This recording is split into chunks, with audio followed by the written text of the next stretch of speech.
Good morning, good afternoon, good evening. Welcome to Raven's Readings. Here are two more of my own stories. I do like writing to a variety of challenges, and I've done over 100 of these stories so far. You could read them via my website at ravensview.ca. I'll be doing these on Fridays and some of the classics on Tuesdays.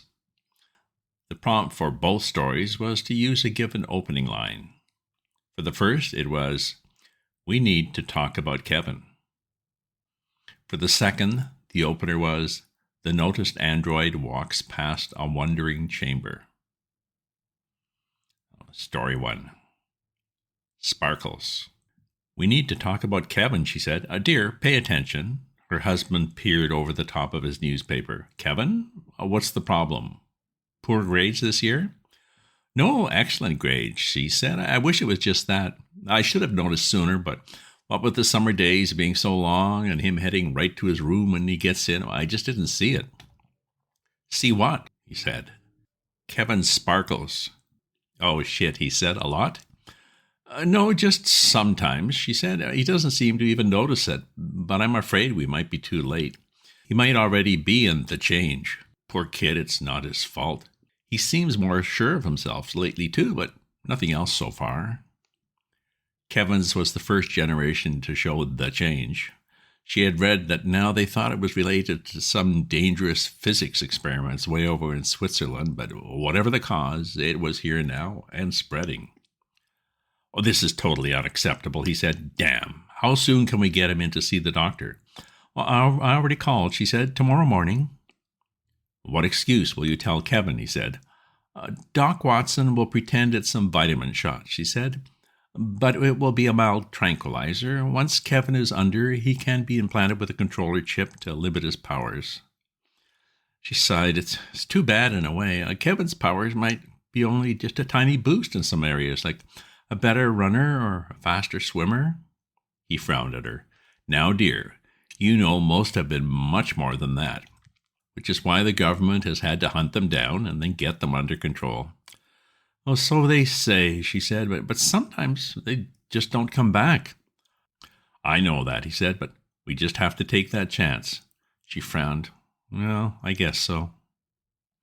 They were sitting watching TV when she heard the door slam and Kevin head for the stairs. She called out, "Kevin, could you come in here for a sec?" Kevin slouched in. "Oh, Mom, I'm tired. Can't this wait?" "No, dear," she said. "We're worried about your health. You seem run down." "Oh, don't worry about it," he said, and turned to go. "Oh, wait," she said. "I think it might be the flu. I've made an appointment with Doc Watson for you." She tried to hold his eyes and then looked away. Kevin smiled. "When?" "Tomorrow," she said. "First thing. I'll go with you, hun." "Why the rush?" she said. "Maybe I don't feel like going." "Now, Kevin, it's not a choice," said his father. "You'll go with your mother tomorrow, straight to the doctor." Kevin smiled at them, then raised his arm. In the darkened room, she could see a small trail of sparkles flowing between his fingers. "No, I'm afraid I can't do that," he said. "I've been talking to my friends, and we've seen what happens to people after these sudden visits to Doc Watson." "But if you don't go," his father said. Kevin nodded. "Yes, we've seen what happens then, too. I'll get reported and try to run, and the news will be full of warnings about some made-up contagious diseases I have, and the next thing you know, a SWAT team is tracking me down. No, we won't be doing that anymore." "Now, see here, son," said his father. "Don't you dare defy me." "Oh, sit still, both of you," said Kevin. He flung a shower of sparks at them, and suddenly neither of them could move. "Dad, just shut up and stop glaring at me like that." Another gesture, and to her horror, she watched the skin flow smoothly over her husband's mouth and then his eyes. "Now," said Kevin, "I'm heading up to bed. You guys stay here. We'll talk more in the morning about this." He bent over and kissed the top of her head. "Night, Mum. Love you." The end. Well, it looks like a big change in the family dynamics. So will Kevin at least spare his mother?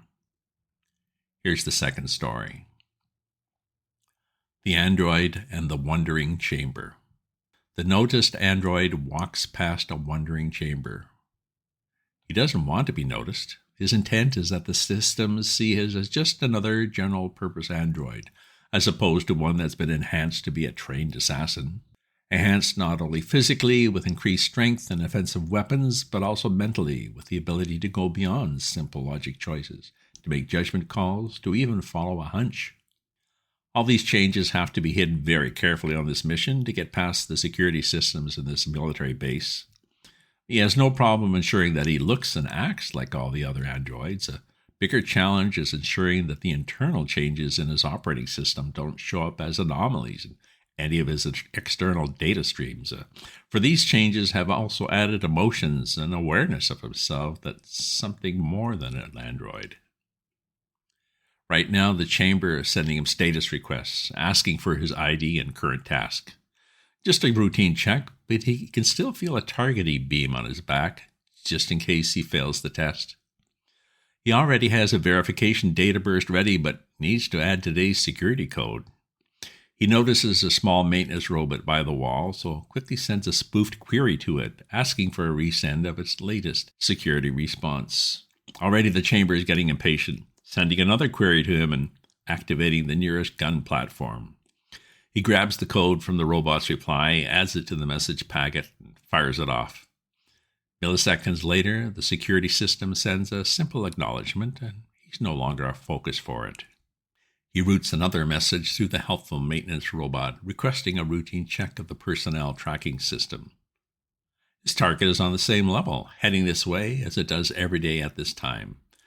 This is a perimeter corridor, seldom used, with a row of windows overlooking the crater. He quickly glances sideways as he passes on, taking a snapshot of the image outside, appreciating the bright sun, the blue sky, the vibrant colors of the jungle. He remembers the rich, pungent smells as he approached the base, the sun warming his back, the soil crunching underfoot, the transparent blue wings on a passing butterfly. He interrupts his musings for a quick status check. His target, resplendent in general's braid, is just entering the other end of the corridor. A few paces closer is a clerk, juggling a tray of coffees and snacks as she approaches. Once she passes, he'll make his attack. He'll generate an EMP pulse to blind the sensors, hit the target with a microshot of toxin, delayed and undetectable, and carry on to the exit. He's just returned to his memories of the beauty outside when a sudden cry brings him back to reality. The clerk has stumbled, spilling hot coffee all over her feet. Still wide open inside, he feels a flood of emotions sweep over him. Guilt that he didn't see her fumble in time to help her, empathy that she's hurt. He cuts his data broadcast, but it's too late. It's already sent out a corrupted signal. The base's security systems go to full alert, activating their lasers and sending an override that locks his legs and arms. He knows he can't afford to let them access his internal data with all its codes and mission contacts, so his only option is to reluctantly initiate a complete internal data reformat. His last memory is of the delicate wings of a butterfly. The end. Poor android, but as Tennyson said, "'Tis better to have loved and lost than never to have loved at all." Stay tuned for more podcasts, either my own stories on Fridays or some of the classics on Tuesdays. If you subscribe to my newsletter, you'll get the next installment as soon as it's ready. If you enjoy this reading or have other stories you'd like to hear, leave me a comment.